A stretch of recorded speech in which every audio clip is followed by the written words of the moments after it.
Sweet. When it comes to making phone calls, there's a handful of mistakes that sometimes representatives make that are really simple, but can make a lot of difference when it comes to scheduling appointments with customers and making phone calls. So there's a couple of things that you want to start with, like fundamentally when it comes to making phone calls. One of them is you want to make sure that you've got your list of people already picked out, ready to go. And so I did this at the beginning. I did this at the beginning of the meeting, but I'll do it one more time. I'm going to pull up Kinsey's workbook. And one of the things that I did in Kinsey's workbook was I took her top 20 list and I copied it and I took it over here and I moved it over to the side and I helped her delete all of the people who she's already done an appointment for or booked an appointment with. And we scooted all those people up. And now her job is to go through and pick out another 10 people to finish her top 20 list from the prospects that she has. Now, those next 10 people might be a recommendation or two, might be some people she's kind of still acquainted with, might just be some people she knows really well. She just didn't put on her top 20 list, but they're HM3s. So the number one thing you want to make sure you do before you show up to a phone jam. So if you really want to show up to team meeting or Champions Club and really crush it and maximize your time, and stop stressing, it's having your 20 people that you're going to call premeditated. So that's number one, is having your list of people ready to go. And I'll share this with you. I've shared this story probably 24 times already about Matthew Ballard. Matthew Ballard won a scholarship with our company in his first semester on the job. So listen, Matthew started in January of 2020. TJ or Trina remembers Matthew. They were in the office around the same time. And in fact, Matthew was the assistant manager that summer when Trina was a rep, and then Trina was the assistant manager the next summer. All right. So, but Matthew started on the job. He sold $6,000 in week 3 of January.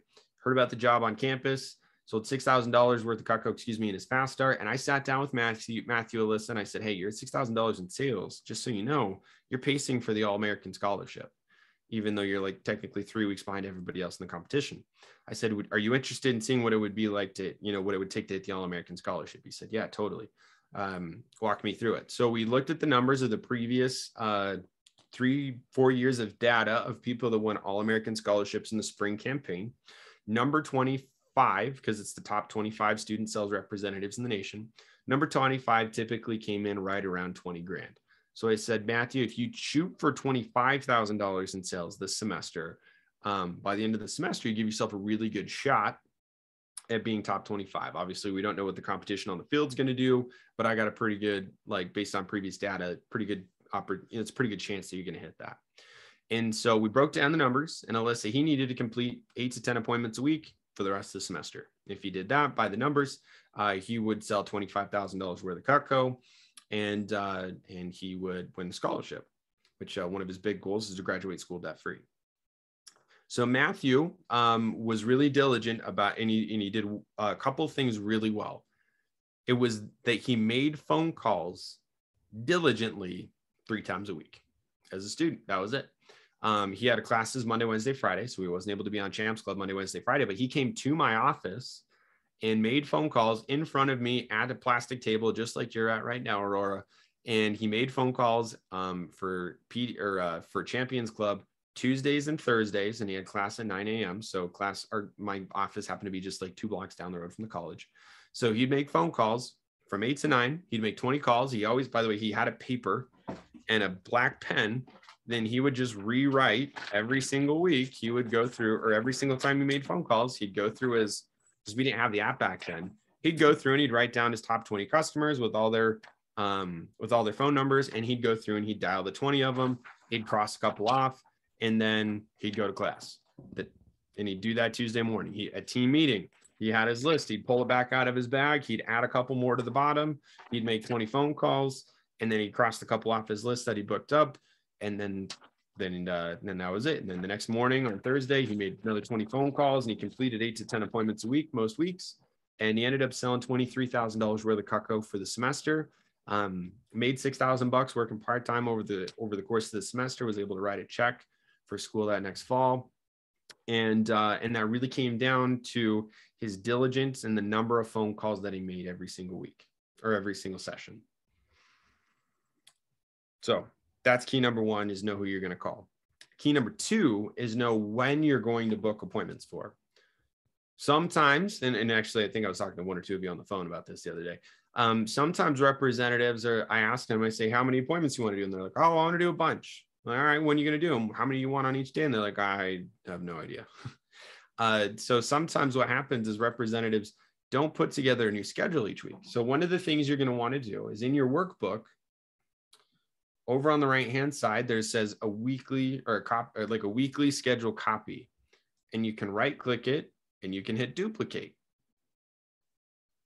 And you can make a new weekly schedule tab. Liz is like, where was this last week? I did not know. After you fast start. So you right-click, you hit duplicate. And then what it allows you to do is you can end up dragging it all the way over to the left. And then what we did is there's a little question mark up here. You can double click it. You can click on what day of the week starts. And if you drag over here like so, it'll update all the dates.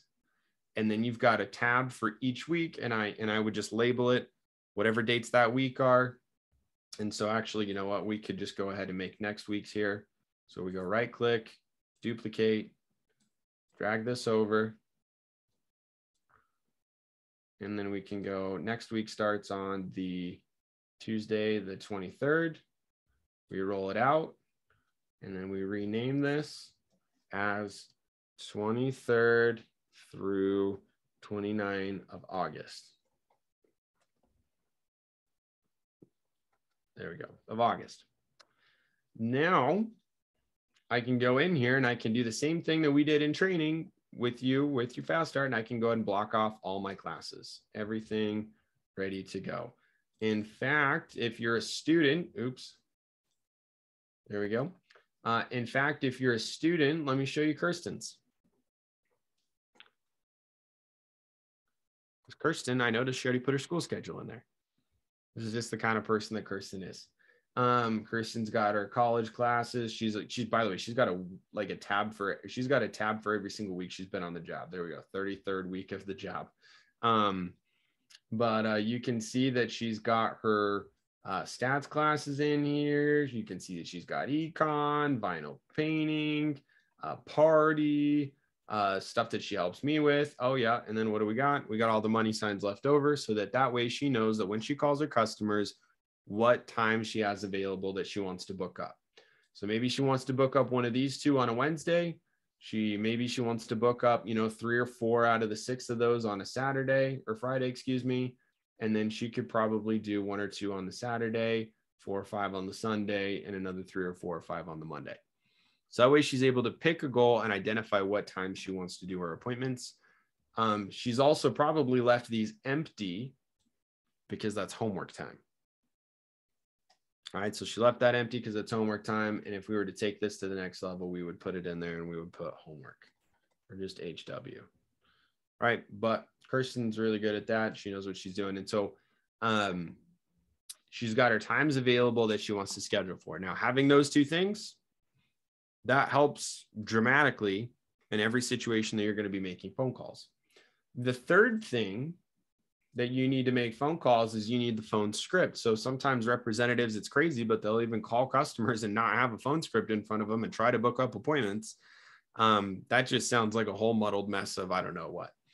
So make sure you've got your phone script in front of you. There are 3, by the way, there's 3 phone scripts. There's the first phone approach, which is what we taught you in training. And that phone script, by the way, is for calling people that you know and calling people that you're pretty close to. By the way, you're still doing training appointments in Cutco until you're like $50,000 in sales. So if you're ever like, when do I stop saying I'm doing training appointments? Yeah, when you're about 50K in sales. So required to put on some initial training appointments and you schedule that. So that's script number 1. Now you also might be calling customers. If we scroll down here, who are acquaintances. And they might be people that you're a little less familiar with, but still connected to. How many of you, by the way, have a list of people that you are too chicken to call? Anybody got a list of people that you keep looking at and you're like, I don't want to call that person. I know who they are, but I don't want to call. I don't want to do it. That is what we call the chicken list, right? This acquaintance approach has made more people money in vector marketing than any other single document out there. We covered this in advanced training. This is familiar for Alyssa and for some of you. But I love this. It says, hey, I don't know if my name rings a bell, but I am, doesn't matter. I'm your neighbor. I live down the street. I'm Angie's son, and I go to your same church, right? I'm a member of your same HOA. It doesn't matter. Or I did band with your kid. That's fine. How are you? Hoping you can help me out with something I'm working on for school. And then there's the referral phone approach, which is, hey, Mrs. Jones, I don't think you know me personally. I was talking to Cheryl the other day. She brought your name up. She tell you I'd be calling. Oh yeah, we got the text. Oh, cool. Well, great. Well, hey, your name came up. She said you'd be nice enough to help me out. Right now I'm working with a company to gain some business communication skills and build my resume. I also have a shot at winning a scholarship to help for school. My assignment is to show a product called Cucko to people I've been personally recommended to. Have you heard of it before? Great. I can do the presentation right over the phone. You definitely don't have to get anything. I'm not going to read through all this word for word, by the way, but then you're going to set a time. Thank you so much. Get their email address. Thank them again. And make sure you have the right time. And if you follow the scripts, read it word for word, you're going to be good to go. Now, so the number one is make sure you got your names and numbers ready to go. You're already premeditated. Number two is making sure you got your schedule ready to go. Number three is making sure you're on the right script. And then number four, ladies and gentlemen, is making sure that you've got these handling questions ready to go and that you're familiar with them. This is the fourth one that sometimes that we don't talk about maybe as often, and we totally should. So here's what I would do if I were you. I would pull up the script again. I would pull up a second myvectordemo.com. And then I would go to, or I would have it side by side. And then you could actually make it smaller. So I've got my phone script, right, that I'm reading from to book up an appointment with the customer. Right here, I've got my phone script. And then on this side, I've got the questions. This is how I handle questions. Now, they might tell you, hey, we already own it. That's awesome. How long have you had it? Well, hey, I get paid for the presentation. And it would be great if you could give me some pointers. Also, I can inspect your knives and help you send them back and get resharpened and polished for free. Really help me out. So would 3:30 or do you think 5 o'clock on Friday be better for you? They might say, you know what, we're really busy. Hey, Mrs. Jones, no problem. That's no problem. So am I. That's why I'll be in and out before you know it. Freaking love that one. Oh, we're just so busy right now. Oh, me too, Mrs. Jones. That's why I'll be in and out before you know it. So could you squeeze me in real quick at 5:30, or do you think 7 o'clock would be better for you? Do you ever tell people like how long an appointment usually takes? Yep. Yeah. Hang on. Let's see. Because I know it's longer right now for me, but. How long does it take? Mrs. Jones, 40 minutes, but after 15 minutes, if you're not interested, you can just hang up on me. So can you that's funny. Okay. At 15, and by the way, Alyssa, I would just make sure that I build such good rapport with them that they're having such a good time that there's no way that they'd be like, all right, well, 15 minutes is up. Goodbye. You know what I mean? I had a lady one time, I did an appointment for a person one time that was like, all right, Jesse, you got 20 minutes and then our favorite show is coming on.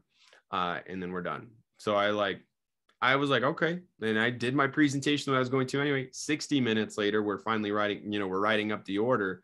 And I kind of forgot they said that. I was like, oh my gosh, Mrs. Jones, I'm so sorry, your show. And they're like, it's recording anyway. You know what I mean? But they just kind of said that to intimidate me or whatever. So I just built a great relationship. We had a great time. Here's my favorite one. Can I, if I may? I'm not interested. No problem, Mrs. Jones. You don't need to be interested. Here's what I would add, a little carrot. If I was looking for interest, I'd open up a bank. I get credit just for showing you. Because when I'm asking a customer, will you book up a demo with me? And they're like, I'm not interested. Well, if I was looking for interest, I would have asked you, are you interested? But I didn't. I asked if I could do an appointment for you. If I was looking for interest, I'd open up a bank. Or I'd get a bank account. I get credit just for showing you. I promise I'll be in and out before you know it, or it'll be quick and you'll be helping me out big time with my scholarship and contest chances. So can you squeeze me in really quick at 5:30 on Friday, or do you think 6:30 be better for you? By the way, that what I just did right there, can you squeeze me in really quick at 3:30, or do you think 5 o'clock would be better for you, is crucial because it makes them laugh. And the more confidently you can handle these objections, the better. Oh, what are you selling? Mrs. Jones, what I'm showing, it's called Cutco. It's a great set of gadgets and kitchen knives. You probably already have tons of knives, but I get paid just to show it. It really helps me towards my goals. So can I schedule you for Friday at 5:30, or do you think Friday at 7 o'clock would be better for you? So let me put it this way.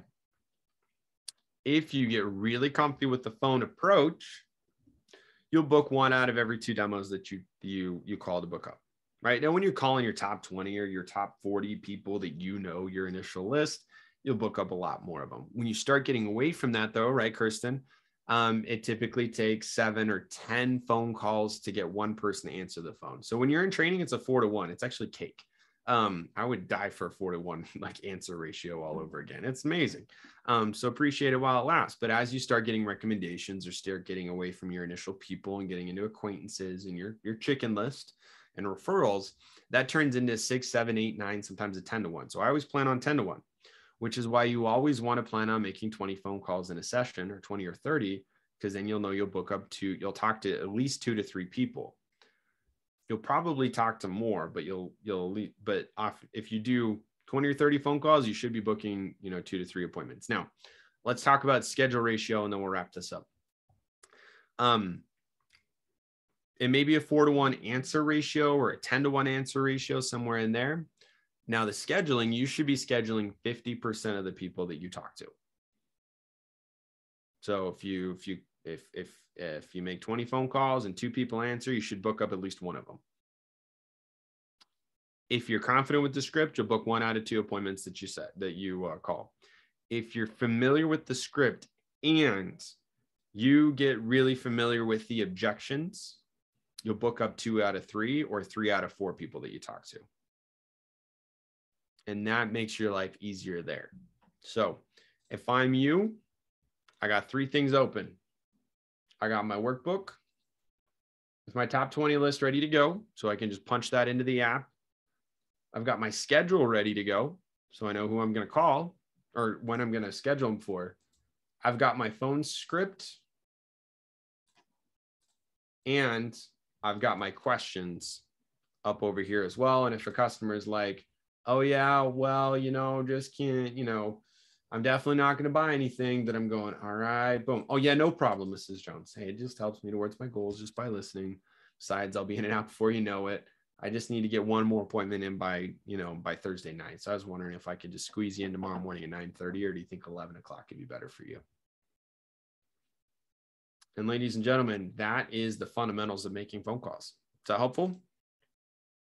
Okay, beautiful. Thank you for being here. I appreciate you all.